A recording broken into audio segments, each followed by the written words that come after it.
Game 1, Darkhawk versus Whitelist International. Digmaan na! So dito sa game 1, nahirapan kami dito. Putik-muntik na kami matalo dito eh. Ewan ko kung bakit. Pero ang lakas ng glue, kaya binana namin yan ng game 2 at saka game 3. Hindi lang kasi ako nagparamis eh. Pero pag nagparamis ako, iiyak to. Pero yun na nga, lamang sila dito. So unang clash, namata ni Nongski, si yung core nila, si YSS. Binaka pa ng 4. Patay! Si Nongski tumatakbo po ang roam. Patay! 0-2 in favor of Whitelist International. So another clash sa turtle. Pinasok ni Nongski, level 3 pa lang. Patay ang isa, tumba si Ruby. Ayun na po si Glue, pinahirapan kami niyan. Palag lang.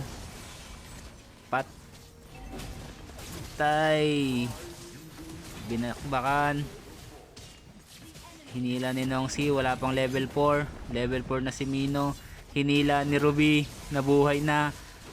Pinareskila ni Nongski.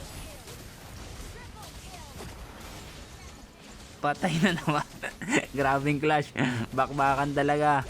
Ayun, nakahabol ang Darkhawk 4-5 sa clash na to. Okay, nakaset si Nongski. Mukhang may pinaplanong di maganda. Bagang inesisan si yung MM nila. Pinarskilan. Tinodo lahat. Patay. 5-5. 5-5 na ang score, guys. So dito pauwi na ako. Uwi na ako dito eh. Kaso masyadong nasa malalim si ano eh. Si yung MM. Hindi kasi siya masyadong nakikiramdam. Ayun na, isisan tuloy kami. Na double. Puti na ubos kami. Tumawa yung cornel oh. Yari sa akin yan sa game 2 pat sa game 3. Tatawanan mo kami ha. Yari ka sa akin.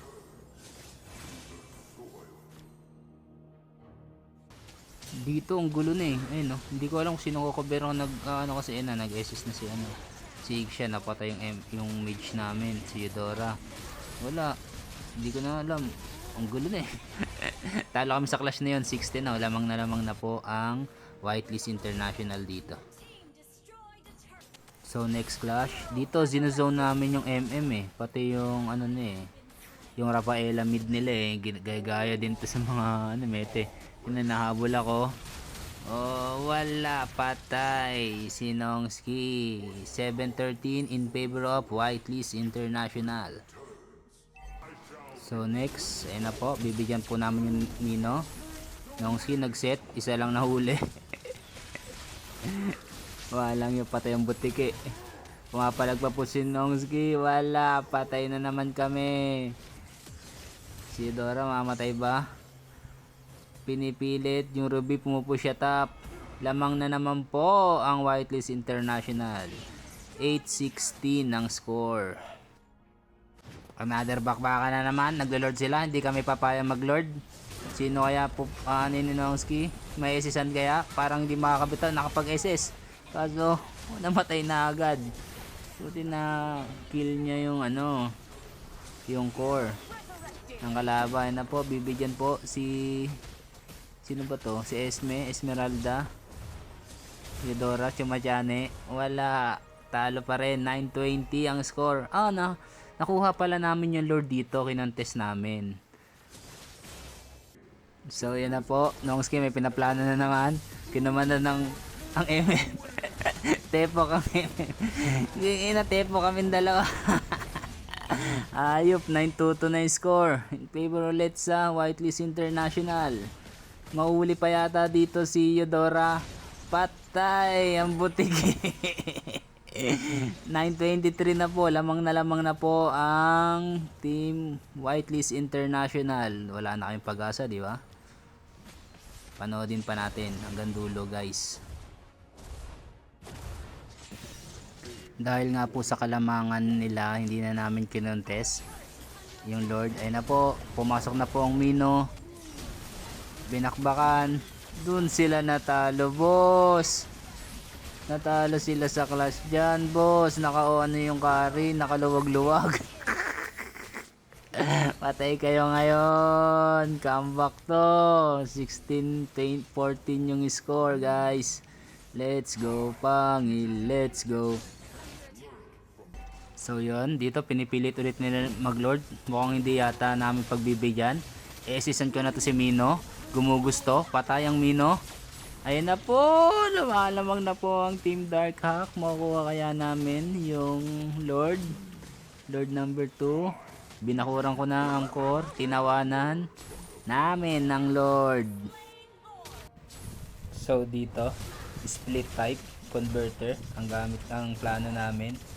Sa yung XD sa top, pumasok yung Mino. May magagawa kaya? Wala, push lang.